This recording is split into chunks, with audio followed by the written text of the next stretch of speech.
Hello students, ये आज आपका क्लास फर्स्ट का हिंदी फर्स्ट का चैप्टर 19 है, नीतू और देबू।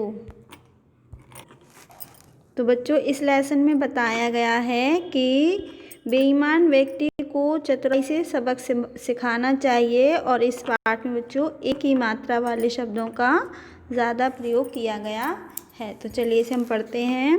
नीतू पंसारी और देबू फलवाले की दुकानें आसपास थीं। नीतू पंसारी और देबू एक फलवाला था, उसकी दुकानें आसपास यानी एक दूसरे के पास में थीं।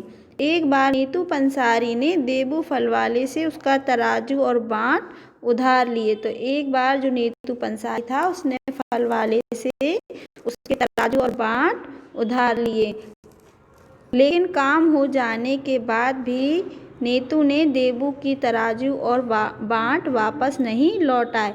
कुछ दिन के बाद देबू ने नीतू से अपने तराजू और बाट वापस मांगे। जब उसका काम हो गया नीतू पंसारी का, तो देबू ने उसे अपने तराजू और बाट वापस मांगे, लेकिन उसने वापस नहीं किए। नीतू पंसारी ने क्या उत्तर दिया? कैसा तराजू और कैसे बाट? उन्हें तो चूहे खा गए, इसलिए मुझे खेद है कि मैं उन्हें लौटा नहीं सकता। तुम अपने लिए नया तराजू और बाट वापस खरीद लो।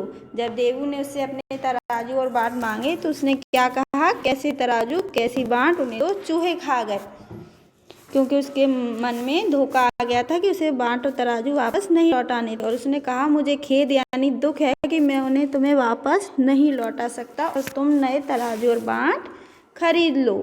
बेईमान नीतू पंसारी की झूठी बात सुनकर देबू को बहुत क्रोध आया। जब देबू ने बेईमान पंसारी की बात सुनी तो उसे बहुत क्रोध यानी गुस्सा आया,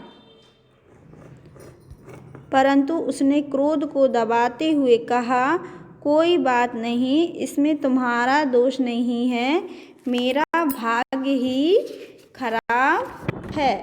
इसके बाद देबू वापस लौट गया, लेकिन उसने अपने क्रोध यानी गुस्से को दबाया और बोला, कोई बात नहीं, तुम्हारा इसमें कोई दोष नहीं है और मेरा भाग्य है, मेरी तो किस्मत ही खराब है।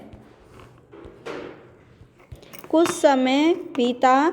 एक दिन देबू ने नीतू से कहा, देखो, मैं कुछ सामान खरीदने शहर जा रहा हूँ, तुम चाहो तो अपने बेटे महेश को मेरे साथ भेज दो। जब कुछ समय हो गया तो देबू ने नीतू से कहा कि देखो, मैं कुछ सामान खरीदने के लिए शहर जा रहा हूँ और तुम चाहो तो अपने बेटे महेश को मेरे साथ भेज सकते हो। नीतू ने अपने बेटे महेश को देबू के साथ भेज दिया। दूसरे दिन देबू फलवाला शहर से वापस लौटा तो वह अकेला था, उसके साथ महेश वापस नहीं लौटा था। जब दूसरे दिन देबू फलवाला वापस आया तो वह अकेला था और उसके साथ जो उसका नीतू का बेटा गया था वह वापस नहीं लौटा। नीतू ने पूछा, अरे देबू, मेरा बेटा महेश कहाँ है? क्या वह तुम्हारे साथ नहीं लौटा? तो नीतू ने पूछा, अरे देबू, मेरा बेटा जो तुम अपने साथ शहर ले गए थे वह कहाँ है? क्या वह तुम्हारे साथ लौटा ही नहीं? देबू फलवाले ने उत्तर दिया, क्या क्या बताऊँ? तुम्हारे बेटे को एक हंस उड़ाकर ले गया। मैंने उसे बचाने की कोशिश की, लेकिन नहीं बचा सका। तो देबू ने क्या उत्तर दिया कि क्या बताऊं, तुम्हारे बेटे को तो एक हंस उड़ाकर ले गया। हंस क्या होता है? एक पक्षी होता है, उड़ाकर ले गया और मैंने उसे बचाने की बहुत कोशिश की, लेकिन मैं उसे बचा नहीं सका। अरे झूठे, इतने बड़े लड़के को हंस किस तरह उड़ाकर ले जा सकता है? नीतू पंसारी ने क्रोध में चीखा। तो जो नीतू पंसारी था वह क्रोध से चिल्लाने लगा और कहा, इतने बड़े लड़के को क्या हंस उठा के ले जा सकता है? देबू ने उत्तर दिया, उसी तरह जैसे चूहे तराजू और बाट खा सकते हैं। हाँ, तो देबू ने उत्तर दिया कि हाँ, जैसे चूहे लोहे के तराजू और बाट खा सकते हैं। अब नीतू को अपनी भूल समझ में आ गई। उसने देबू फलवाले का तराजू और बाट वापस कर दिया। अब जो नीतू था उसे अपनी भूल समझ में आ गई और उसने देबू के तराजू और बाट वापस कर दिए। वह आंखों में आंसू भरकर बोला, भाई मैंने तुम्हारे साथ छल किया है, कृपया मुझे क्षमा कर दो और मेरा बेटा मुझे लौटा दो।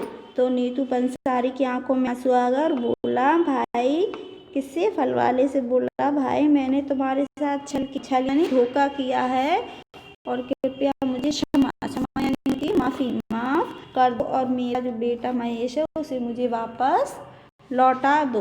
देवू फल वाले ने महेश को उसके पिता के पास पहुंचा दिया। जो देवू फल वाला था उसने उसके बेटे महेश को उसके पास पहुंचा दिया। तो देखा आपने देवू फल वाले ने किस तरह नीतू पंसारी जो बेईमान था उसे अपनी चतुराई से सबक सिखाया। तो इस लेसन को आपको और अच्छे से रीड करना है और समझना है। ओके।